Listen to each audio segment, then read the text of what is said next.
May mga usaping pangkalusugan na dapat talakayin ng tama, malinaw, at may malasakit. Kaya andito tayo para gawin yon. Pogscast. Let's Talk Pinay. Ay, nakaka-pressure talaga ang family reunion. Lalo na kung paulit-ulit kang tinatanong, kailan ba kayo magkakaanak? Maaring matagal ka na naghihintay pero wala pa ring dumarating. So, kailan nga ba ang tamang panahon para magpatingin? Ito ang Pogscast, hatid sa inyo ng Philippine Obstetrical and Gynecological Society. Masayang araw! Ako uli si Dr. Angel Tan Espiritu or Doc Angel. Ako ang Pogscaster na kasama nyo ngayong episode na ito. Ang infertility ay hindi lang kawalan ng anak, ngunit ito ay tahimik na pasanin na nakakaapekto sa relasyon ng isang mag-asawa, lalo na sa kanilang emotional, mental at financial na kalagayan. Para malinaw ang ating usapan ngayon, may kasama tayo mula sa Philippine Society for Reproductive Medicine, isang eksperto na si Dr. Ednalyn Onghao. Hi Ed! Salamat, pinaunlakan mo kami ngayon. Ito yung isang karangalan, Ma'am Angel. Magandang araw po sa iyo at magandang araw po sa ating mga tagapakinig. Simula na tayo. So, first question, ano nga bang ibig sabihin ng infertility at kailan mo masasabi ng isang mag-asawa ay may infertility? Okay, so matatawag natin na ang kalagayan ay infertility kung ang mag-asawa ay nagtatry ng magbuntis sa loob ng 1 taon or mahigit. So, yun yung number na kailangan natin. Dahil 1 taon na silang nagtatry. Okay, so may mga uri ba ng infertility? Kasi naririnig ko minsan may primary or secondary. Okay. So, tama si Ma'am Angel doon, yung mga uri ng infertility, yung una would be primary, kung saan yung mag-asawa ay never pang nabuntis or never pang nagkaanak before. So, pag walang pagbubuntis before at walang anak pa, tinatawag nating primary. Secondary naman, kung meron ng anak dati or kahit pagbubuntis lang. Kahit yung pagbubuntis ay naging miscarriage or ectopic pregnancy, matatawag pa rin nating secondary infertility yun. So, yun yung dalawang uri ng infertility. So, gaano ba talaga ka-common tong infertility? Marami ba talagang couples na dumaranas nito? Okay, according to WHO, halos 190 million Dami. individuals ang nagsasuffer sa infertility. And that's about 17.5% worldwide. Kung sa mga babae naman, pwede nating sabihin na 1 sa 6 na babae ang nakakaranas ng hirap sa pagbubuntis. Yes. So, it's not as uncommon as we think. So, madami po tayong nagsasuffer sa kondisyon na infertility. Pero ano-ano nga ba yung dahilan kung bakit nahihirapang magbuntis ang isang mag-asawa? Okay. So, actually, madaming dahilan kung bakit nahihirapan na magbuntis ang isang mag-asawa. Ang una dito ay kung hindi nag-ovulate ang isang babae or anovulation na sinasabi natin. Ang example nito is kung yung pasyente ay may polycystic ovarian syndrome or yung tinatawag nating PCOS. Minsan yung condition wherein yung thyroid nila, may thyroid problem sila na pwedeng magdulot din ng hindi pag-ovulate ng babae. Yun yung mga dahilan. Ito yung unang dahilan ng infertility. Pangalawa is yung kung may pagkabara sa fallopian tubes. Pangatlo would be yung endometriosis na na-discuss few weeks ago, wherein ito yung tinatawag nating pelvic factor.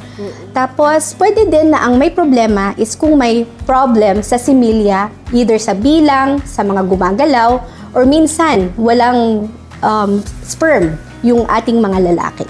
So, usually, sasabihan ng yung mga pasyente, nasasabihan sila na, may edad ka na, paano ka pa magkakaanak, So, in your opinion, gaano ba talaga katindi yung effect ng edad sa hindi pagbubuntis? Okay, so ang edad ay napaka-importante in terms of sa pagbubuntis.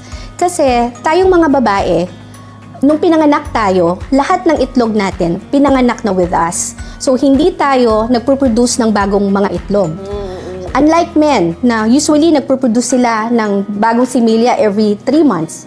So sa mga babae, kung ano na yung ipanganak with us, yan na yun. So nauubos na lang siya at pumapangit yung quality. So, makikita natin tong significant na pagbabago at the age of 35 wherein biglang bumabagsak ang bilang ng mga itlog, pati yung quality biglang pumapangit. Kaya after the age of 35, makikitaan natin na lalong nahihirapan yung mga pasyente na magbuntis. At ang dahilan dito ay both because of the age-related decline sa quality at saka sa quantity ng mga itlog natin. Okay, so usually meron ako nakikita mga couples na ilang buwan lang nabuntis na. Meron ibang tagal-tagal, no? Does it matter yung bang time to get pregnant? What does it matter dun sa kanilang infertility problem? Actually, may yan, Ma'am Angel, tama yung ating observation. Kasi nga, kaya nga lagi din tinatanong ng mga specialista pag tayo nagpakonsulta kung ilang taon na ba tayong nagtatry. Kasi actually, it's a critical factor when it comes to the evaluation and the management ng infertility. At ang sinasabi nga nila, ang critical number is 3. Kasi sabi nila, yung spontaneous pregnancy nangyayari sa unang 3 taon ng pagsasama. Sinasabi din nila na when they tried to compare yung mga couples na more than 3 years na or versus those who are trying for less than 3 years, nakitaan sila na yung mga less than 3 years na nagtatry, meron silang 1.8 probability na mabubuntis compared dun sa mga mahigit na 3 taon na pong nagtatry magbuntis. So siguro, kung more than 3 years na, dapat talaga medyo nagpapanik kasi at nagpapatingin na no? Yes, kasi actually, yung chances natin of getting pregnant during that time, for spontaneous pregnancy na wala tayong ginagawa, is actually bumababa na. Tapos, gusto ko lang idagdag, ma'am, merong mga pag-aaral wherein sinasabi nila na kung edad lang yung pag-uusapan, kasi kanina pinag-usapan natin yung edad, every year nadadagdag na hindi tayo kumukonsulta or wala tayong actively ginagawa sa pagbubuntis, nababawasan ng 5% yung chance natin na mabuntis spontaneously. Tapos, when it comes naman dun sa haba, kung kailan na tayo nagtatry, ang sabi nila, every year na nadadagdag dun sa years of trying natin, it's 15 to 20% decrease for spontaneous pregnancy kung wala tayong gagawin. Oh, so I think yung sa mga nakikinig ngayon, no, yung laging nagpupumilit na natural lang, no, siguro may time frame, 'di ba? Na siguro naman kung umabot ka na ng 3 years na hindi ka pa nabubuntis through natural means, siguro mag-isip ka na.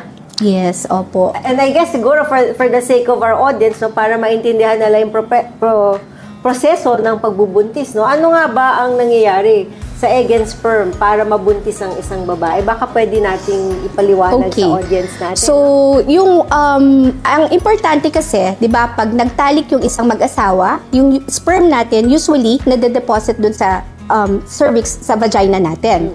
So, yung mga sperm na yon, kailangan nilang lumangoy papunta sa fallopian tube. Tapos doon nila hihintayin yung egg. So, doon mangyayari ang fertilization. Tapos, yung paglaki, pag-divide up to mga probably day 5 bago pa siya papasok sa uterus natin.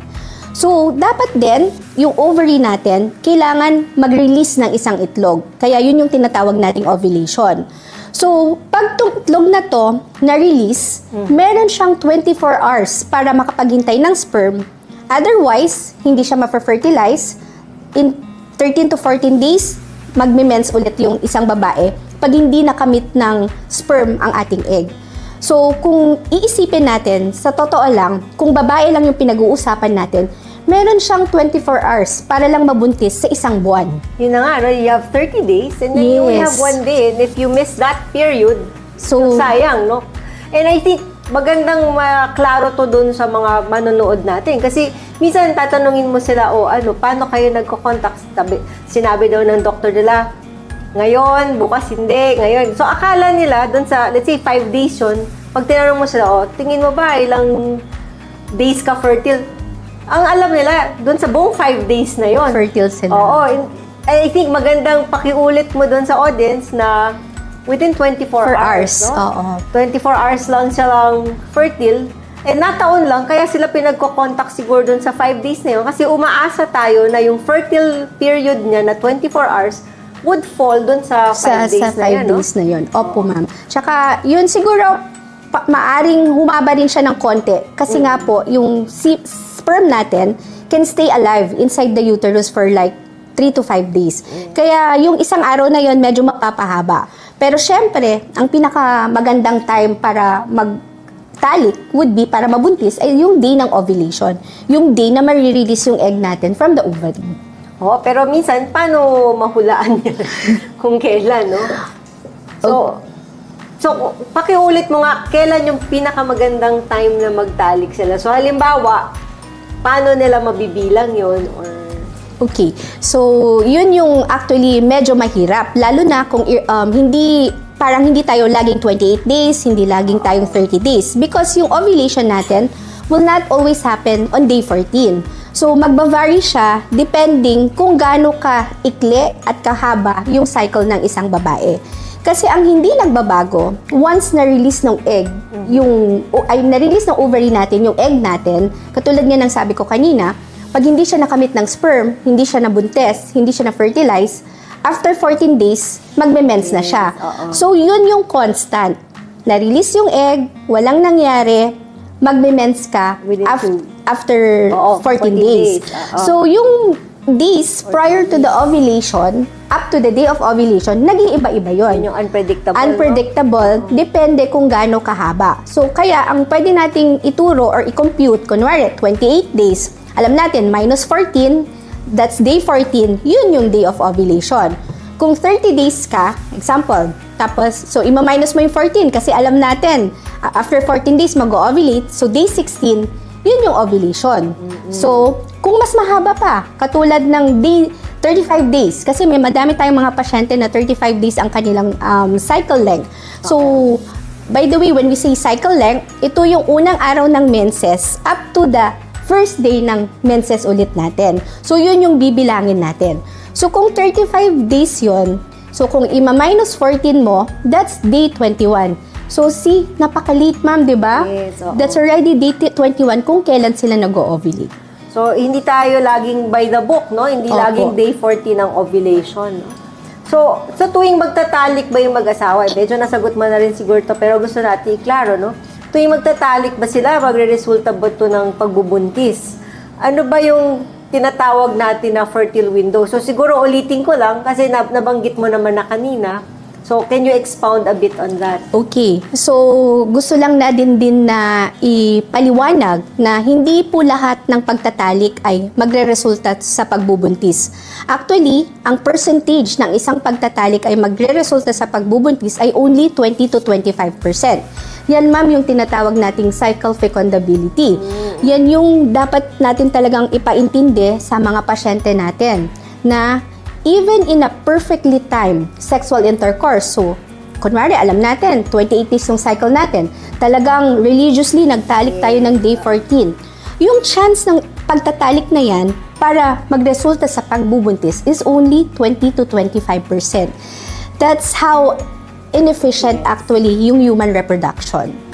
So, unlike yung mga animals, no? Opo. Na lagi nabubuntis. So, I think this is important to explain to our patients. Kasi minsan, sabi na, ginawa naman namin lahat. Nag-contact kami dun sa time na sinabi mo, inunom ko yung gamot and all that. Ba't di kami mabuntis, no? I think this is very important para maintindihan nila. Opo, and also I think it's also to manage their expectations. Kasi madalas yung mga pasyente natin, pagka, syempre alam nila, ginawa namin lahat, yung sinabi nyo, pero hindi pa rin kami nabubuntis, tapos paulit-ulit, minsan nawawalan sila ng hope. Minsan napapagod sila.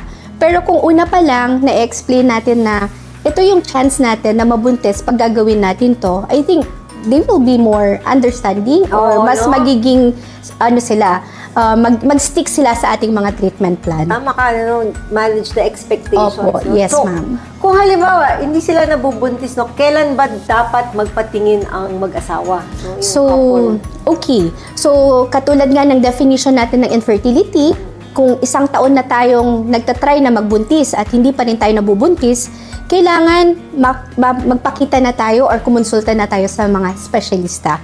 Pero, pwedeng mas maaga ito kung, kunwari, ang babae ay more than 35 years old na, tapos kung may suspetsya talaga tayo na pangit yung magiging semen analysis result ng ating mga partner, pwede na rin tayong kumonsulta, hindi natin kailangan hintayin ang 1 year. Or even kahit kung may pelvic endometriosis tayo, or kung may problema tayo sa pagme-mens, hindi tayo nagme-mens, may mga buwan na hindi tayo nagme-mens, hindi natin kailangan hintayin ang 1 taon para kumonsulta sa espesyalista. So, nabanggit mo rin yung may specialista para dito, no? So, may kaibahan ba ang specialista sa regular OBGYN? Okay. So, yung mga espesyalista sa infertility, OBGYN din to mga to. Lahat, bago ka maging specialista sa infertility, kailangan mong mag-go through ng training din ng OBGYN. So, yun yung pagkakaparehas nila. Pero yung mga espesyalista, nag-undergo pa sila ng further training para maging mas dalubhasa sila in terms of pag-treat or pag-guide sa mga patients with infertility. And that's additional 2 years of training and or even more. Kasi minsan may mga pasyente ako na tagal na hindi magbuntis, no? Tapos sasabihin na, Dok, hindi ko naman kasi alam na meron palang specialista para dito. So, saan ba nila mahanap tong mga ito? Actually po, sa buong Pilipinas, madami pong espesyalista ng infertility. So, makikita actually natin yung listahan. Sila yung mga fellows ng Philippine Society of Reproductive Medicine. We can check yung buong listahan po sa kanilang sa aming website, sa kanilang So, website. nationwide, no? Yes, nationwide. It's psrm.ph. Madali pong tandaan. Sige. So, I think it would be helpful for our audience to know this, no? So, didirect kayo kung saan nyo gusto magpatingin. Okay, so, for the sake of our audience, no, if naghahanap kayo ng specialista, kung nahihirapan kayo magbuntis, maaari kayo magtungo sa website ng Philippine Society for Reproductive Medicine. So, speaking of workup, no, ano nga ba yung tests na dapat nilang gawin? No? Kung halimbawa, pumunta sila sa specialista, usually ano ba yung mga pinagagawa? Okay, so pag yung pasyente pumunta sa isang specialista, kukuha yan ng detailed history. Kailangan nilang gawin yon, and then physical examination as well. Maliban doon, yung magiging basic fertility workup, magi-include yan ng ultrasound, kasi kailangan malaman kung may anatomical problem ba dun sa matres, sa ovaryo, at sa ating reproductive tract. And then, pangalawa, kailangan malaman whether barado yung tubes. So, pwedeng mag-request yan ng tinatawag nating HSG or HSSG para ma-check whether bukas yung fallopian tubes natin or not. And then, pangatlo would be to make sure na nag-ovulate yung isang babae.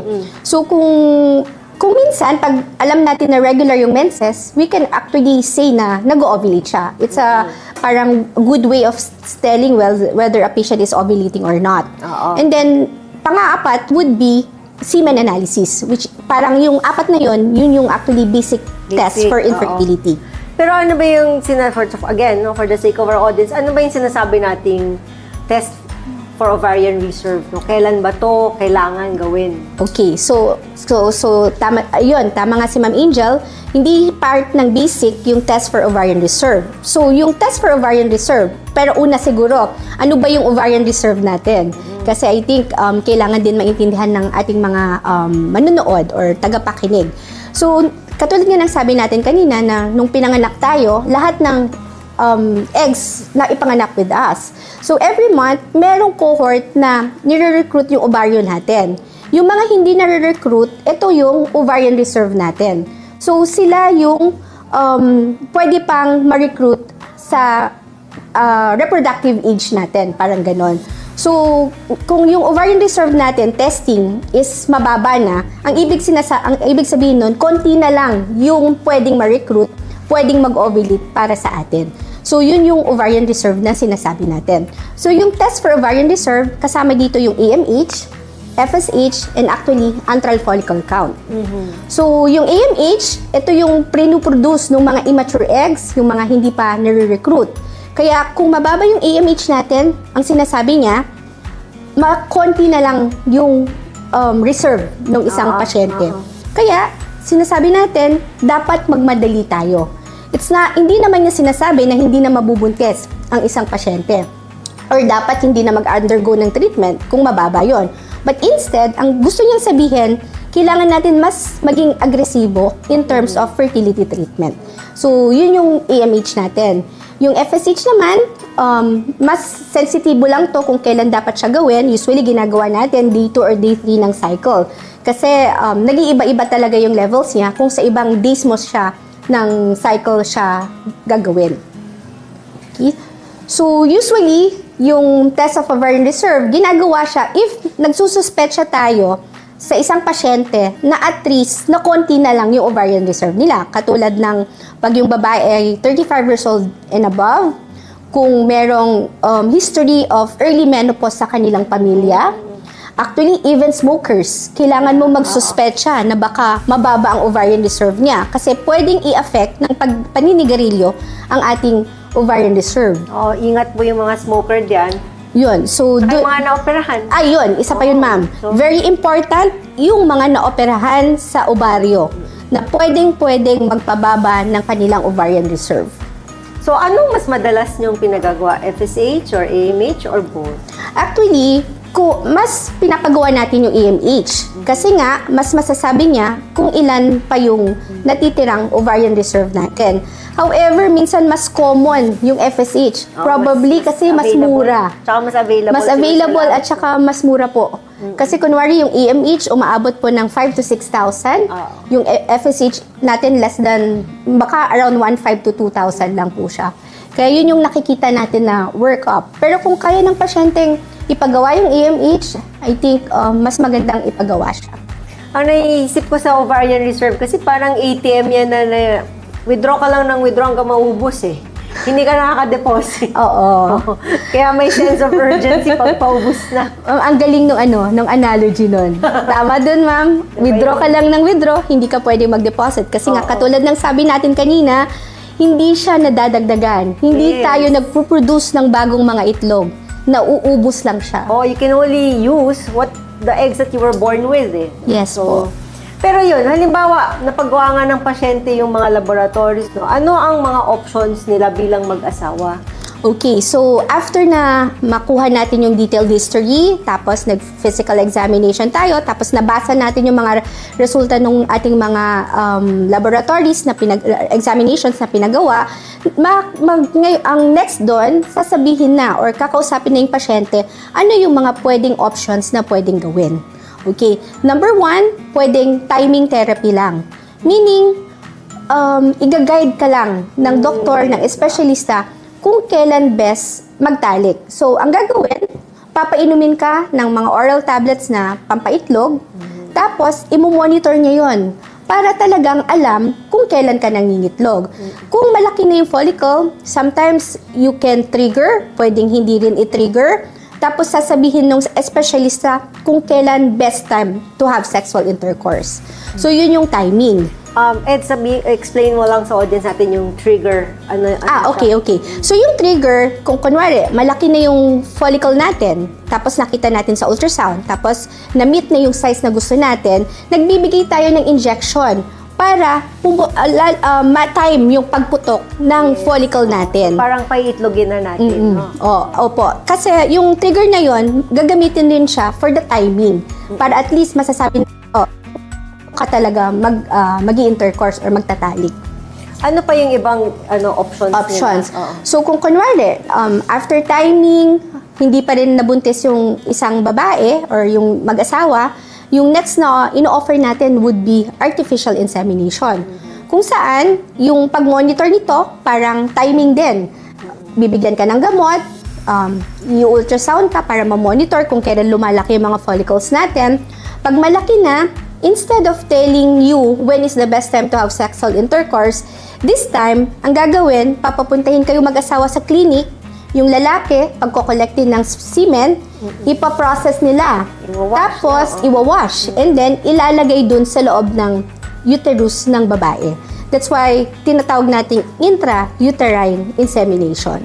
Kaya IUI, yun po yung tawag sa kanya. Usually, kasi yung mga couples, either you get yung couples na ang tagal nang hindi nabubuntis, tapos pupunta sa'yo sabihin, Doc, natural pa rin ako. Parang inisip ko, ano ba yung point na nagpatingin sila?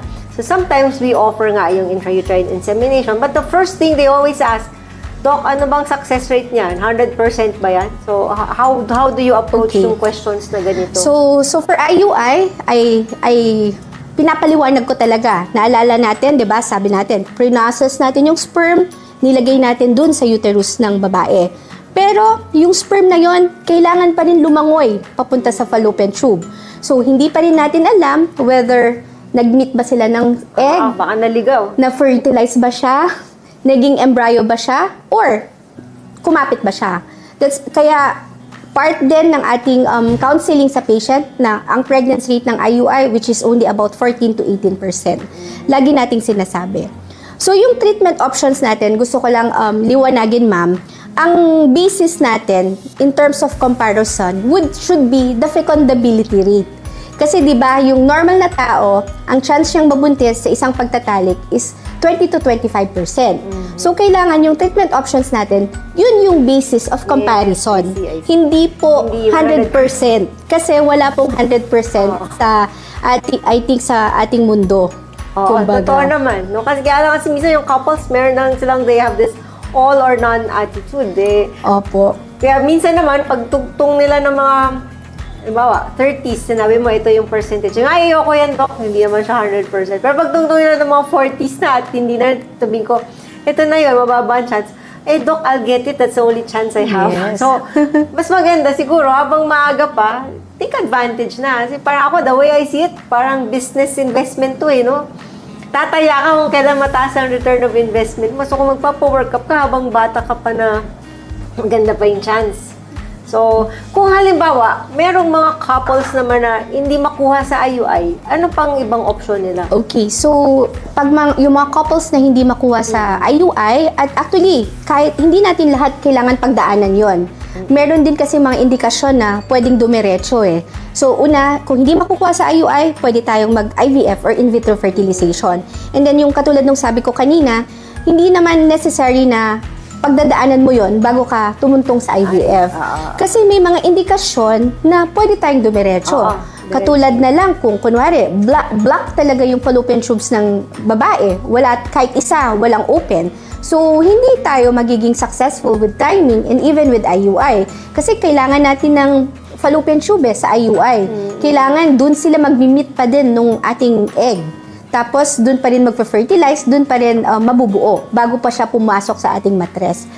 It's, kung halimbawa, walang barang fallopian tube, meron bang cut-off or sperm parameters na masasabi mong hindi okay for IVF? For IUI. Meron din po, ma'am. So, isa din yan sa mga pwede kang dumiretso. Pag yung sperm ng lalaki ay sobrang mababa, then pwede na natin sabihin, hindi mag-work yung IUI para sa inyo. Usually kasi, madaming nagsasabi, it should be 1 million moving sperm. Although, nakakita na ako ng mga mas mataas na cut-off. Pero minsan, sinusunod na lang namin yung 1 million moving sperm. Ibig sabihin, hindi lang po yung count. Kailangan, imumultiply mo siya kung ilan yung percentage ng lumalangoy. I see. So, well, yun, no? So, marami tayong natututunan ngayon. Pero, I have a burning question for you, no? Kasi ito yung laging tinatanong ng couples, no?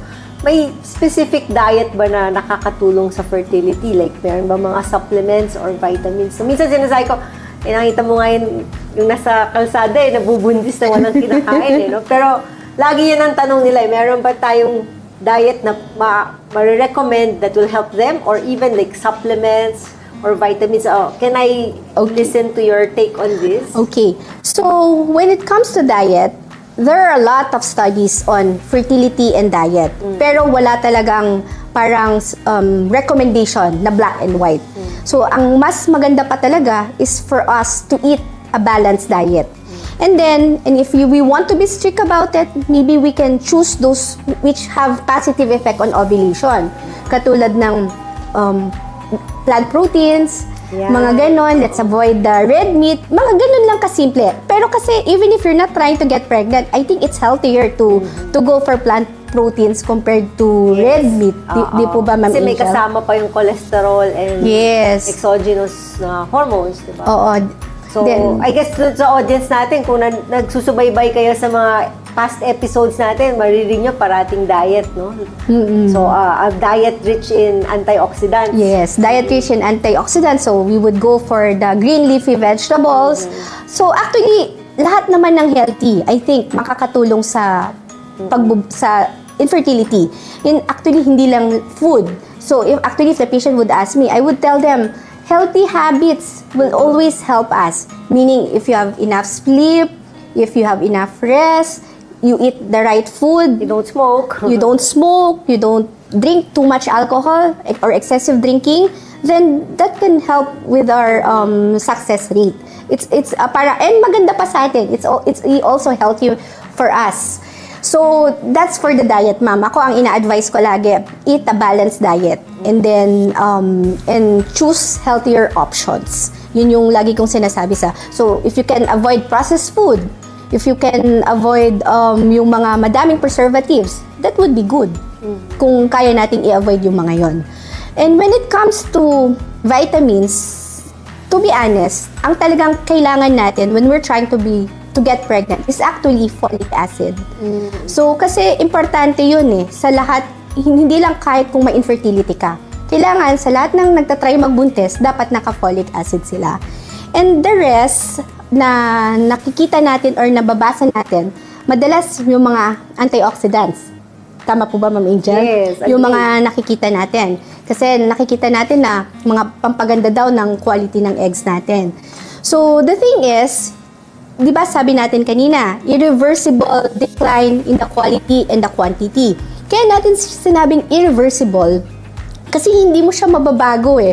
Pag bumagsak na yung quality, pag bumagsak na yung quantity, kahit anong gawin natin, hindi natin maibabalik sa dating estado niya.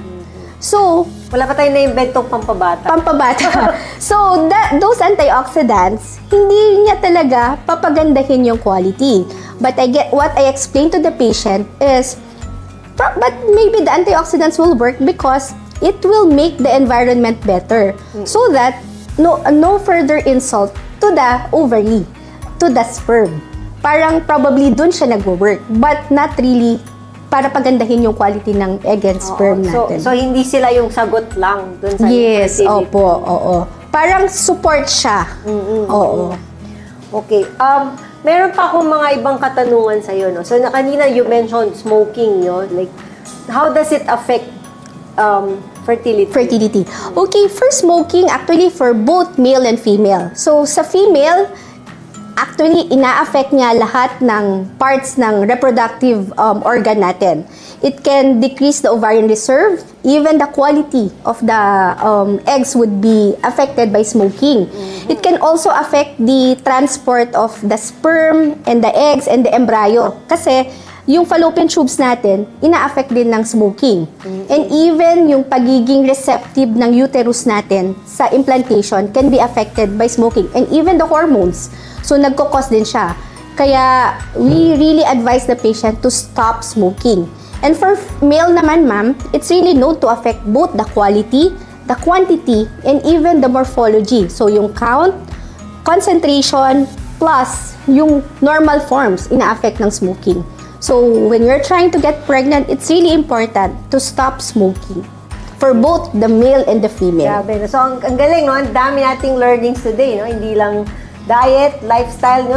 Yung vices, no? They all affect fertility. Kung nakatulong ang usapang ito, maaari kayong mag-like, share, and subscribe sa Pogscast. Baka ito na ang impormasyong kailangan nyo o ng taong mahal nyo. So, before we close, Eds, no? And I'd like to thank you. Very enlightening tong session na to, no? Baka you have final words for our audience. Okay, magandang araw po ulit sa inyong lahat. So, kung kayo po ay nagtatry magbuntis at mahigit 1 taon na po, nandito lang po kami. Hindi po kayo nag-iisa. Katulad nga ng sabi namin sa inyo, madami pong espesyalista sa pagbubuntis or sa fertility sa buong Pilipinas. Pwede nyo pong i-check yung website ng PSRM. So, sa bawat yugto ng buhay ng isang babae, may kwento at may tamang kaalaman na dapat pakinggan at maunawaan. Pogscast, let's talk, Inay.